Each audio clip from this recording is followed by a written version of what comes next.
So ladies and gentlemen, dito po tayo ngayon sa ito po yung Bernales Farm sa Tirucan area. Habang kami nagkukwentuhan dito sa Bernales Farm at ina-explain ko sa kanya na one of the tourist spot yung PBF or Bernales Farm dito sa Talakag. Kaya and ladies and gentlemen, please welcome the Bernales staff. Si Ma'am Grace po, ito ang pangalan niya. So let's go. We proceed now for the area tour dito sa PBF Farms.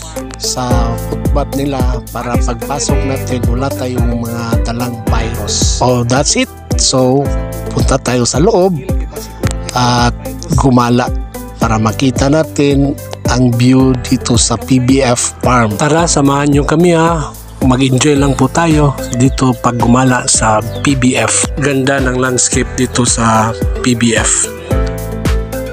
Nakikita natin yung mga view. Ito po yung ano nila, yung function hall na may kagandahan dyan. Pag tuwing umulan ng malakas ulan, pwede dyan sa loob kasi yung area nila open. At saka dito naman yung gym station or gym para sa gym.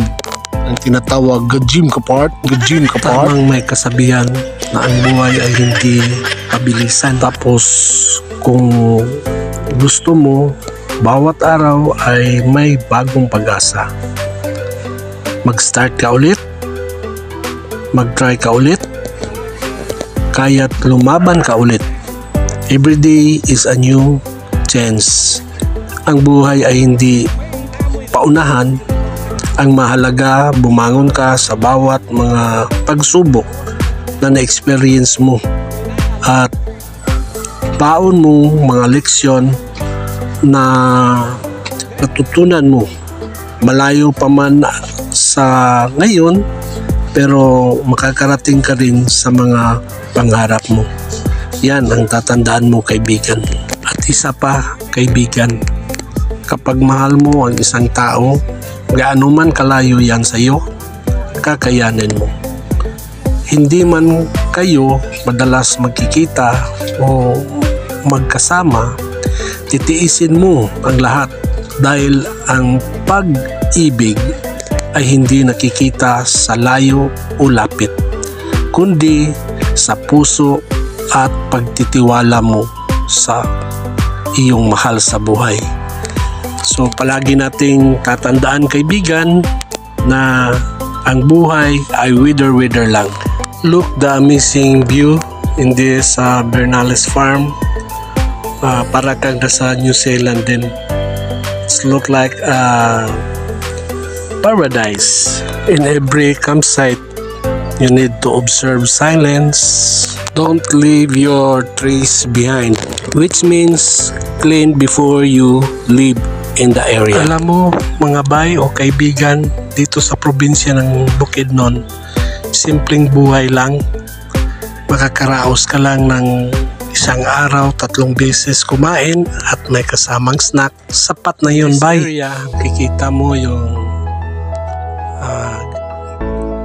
plant pot para sa mga herbs nila. May lemongrass, alugbati, merong peppermint, at saka marami pang nilalatag nila dito just for their, siguro sa mga nila, consumable nila or gagamitin doon sa pagluluto dyan sa karinderya nila or sa function hall. And we are now approaching to the campsite nila or camping area. So titingnan natin guys, ma-miss tayo nito pag nakita natin.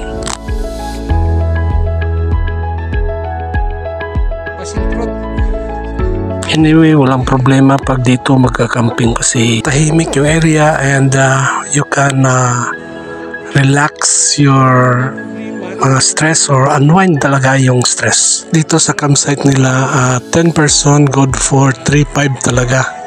So ma-enjoy mo talaga dito yung pag-relaxing or family bonding or group bonding, pwede dito. Anyway, kumpleto dito, may comfort room or CR and then meron pang tubig. So amazing guys, with free firewood kung mag bonfire kayo sa gabi. Anyway, may signal naman dito sa area na to, and you can enjoy kahit na data. Pwede yung kapag chat or upload ng yung mga video dito, relaxing, editing. So lahat pwede ka ditong gumawa. Meron naman silang ilaw, so hindi kailangan magdala tayo ng bluete na power station. At dito mo ma-experience yung sunrise at saka pag sa hapon yung sunset, dito nyo na makikita kung gaano kaganda yung lugar na yung pinasyalan. At hindi kagaya sa syudad na kailangan malaki ang sahod mo, kailangan may trabaho ka, kailangan nakagraduate ka sa college. Kasi pag wala kang pinag-aralan, mababala ang tingin nila sa iyo. I don't know. Depende siguro sa klase ng tao, kasi iba't iba ng ugali kasi ang mga tao.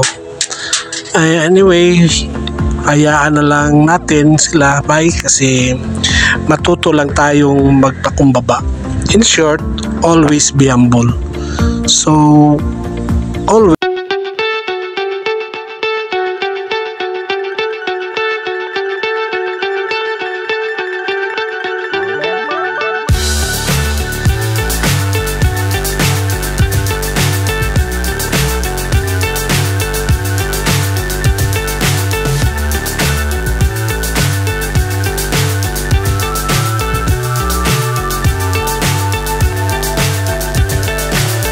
so high I'm hypnotized.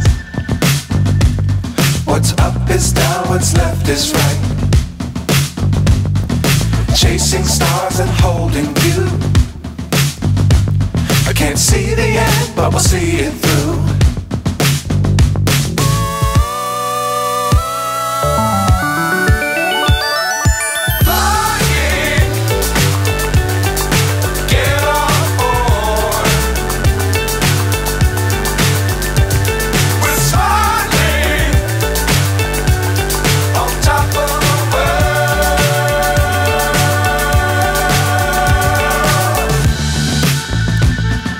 Dangerous times, don't fly too high.